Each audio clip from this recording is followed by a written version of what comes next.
मैं doctor Shuchi Pandey, heritage medical college Bhadwar में as assistant professor psychiatry department में कार्यरत हूँ। जैसा कि हम सब जानते हैं, आज 2 अप्रैल को वर्ल्ड ऑटिज्म अवेयरनेस डे है, तो मैं आज आप लोगों को कुछ महत्वपूर्ण जानकारियाँ देना चाहूँगी ऑटिज्म के बारे में। आजकल सारे पेरेंट्स जब बच्चे बड़े हो रहे होते हैं तो उनके डेवलपमेंट को लेकर बहुत ज़्यादा क्यूरियस होते हैं कि हमारा बच्चा ये जो हरकत कर रहा है ये सही है या नहीं है, कहीं ये अजीब है कि नहीं है।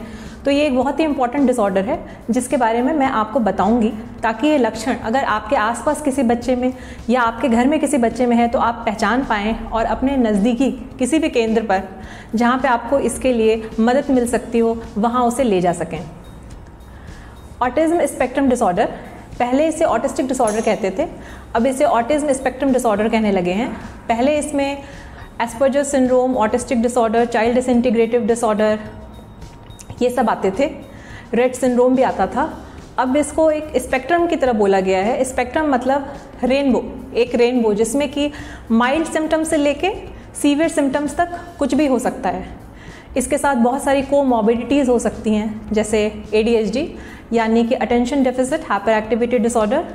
हो सकता है कि ये जो बच्चे हैं जिनको कि ऑटिज्म है उनके साथ में इनको मिर्गी के भी लक्षण हो, सीजर डिसऑर्डर, या हो सकता है इंटेलेक्चुअल डिसेबिलिटी, उनकी बुद्धि कम हो, ऐसा भी हो सकता है।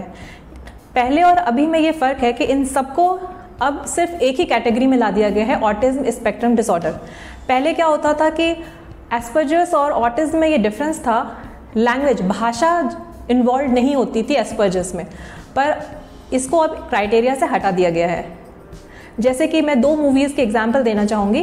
जैसे कि आपने मूवी देखी होगी बर्फ़ी, उसमें प्रियंका चोपड़ा बार बार कहती है बर्फ़ी बर्फ़ी, वो बिल्कुल बोल नहीं पाती है, ये लैंग्वेज का प्रॉब्लम था।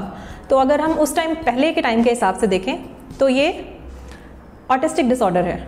और वहीं दूसरी मूवी थी माय नेम इज़ खान, जिसमें कि शाहरुख खान बोल लेता था, गा लेता था, पर बाकी उसको सोशल इंटरेक्शन में, रिलेशनशिप्स बनाने में प्रॉब्लम थी। तो ये एस्पर्जर सिंड्रोम था। पर करंट जो चल रहा है इस वक्त, जो करंट डायग्नोसिस है, क्राइटेरिया है, उसके हिसाब से ये दोनों ही ऑटिज्म स्पेक्ट्रम डिसऑर्डर में आते हैं। अगर लैंग्वेज का क्राइटेरिया हटा दिया गया हो तो भी 25% ऑटिज्म स्पेक्ट्रम डिसऑर्डर जो होते हैं उनमें लैंग्वेज इन्वॉल्व होती है।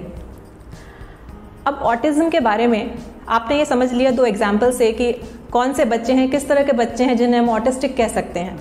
इंटेलिजेंस जो होती है वो 2 तरह की होती है। एक एकेडमिक इंटेलिजेंस होती है, आपका बच्चा स्कूल जा रहा है, कितना नंबर ला रहा है, वो उसने पढ़ाई लिखाई में कैसा किया। और दूसरा होता है उसका सोशल इंटेलिजेंस, मतलब सामाजिक समझ, वो कैसे रिलेशंस बनाता है दूसरों के साथ, दोस्ती कर पाता है कि नहीं, अपने एक्सप्रेशंस को, अपनी फीलिंग्स को दूसरों को समझा पाता है नहीं, दूसरों को देख के दूसरों की फीलिंग्स को समझ पाता है या नहीं, ये सब उसके सोशल इंटेलिजेंस में आता है।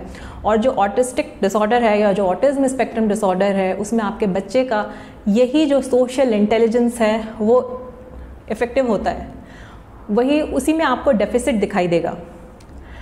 इसमें माँ बाप अक्सर ऐसा सोचते हैं कि हम अपने बच्चे को समय नहीं दे रहे हैं इसलिए हमारा बच्चा ऐसा कर रहा है, क्या घर में पापा ज़्यादा डांटते हैं, हाँ घर के बड़े लोग डांटते हैं इसलिए ऐसा हो रहा है।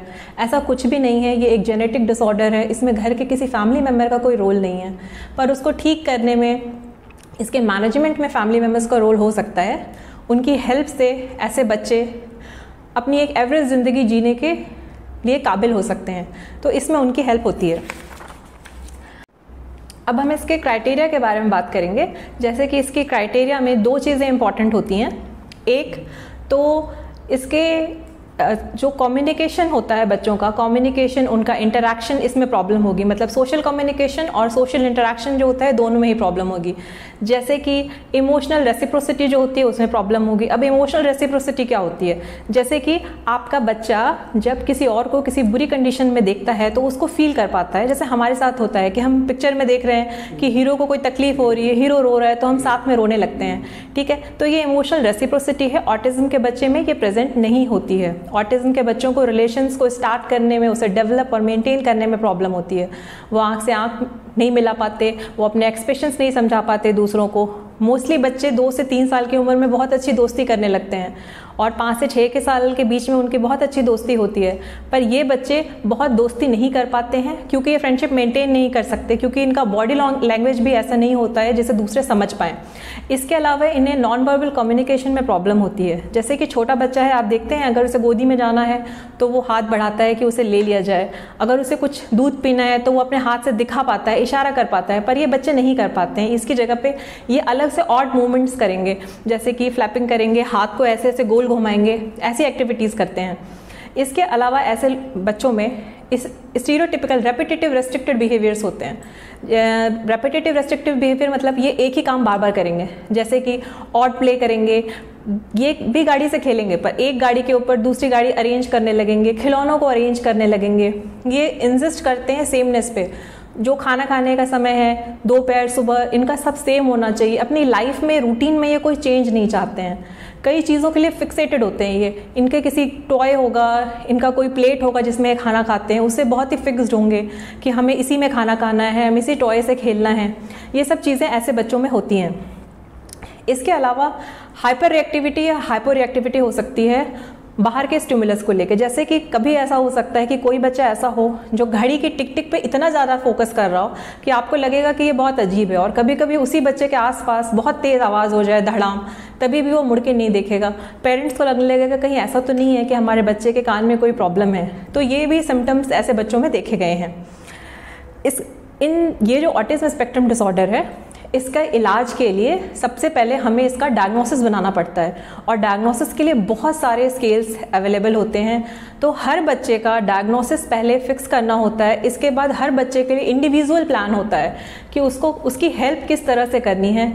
इसलिए इसका मैनेजमेंट प्लान क्योंकि इंडिविजुअलाइज्ड होता है, हर बच्चे के लिए अलग अलग, इसलिए आपको इसके एक्सपर्ट के पास जाना होगा।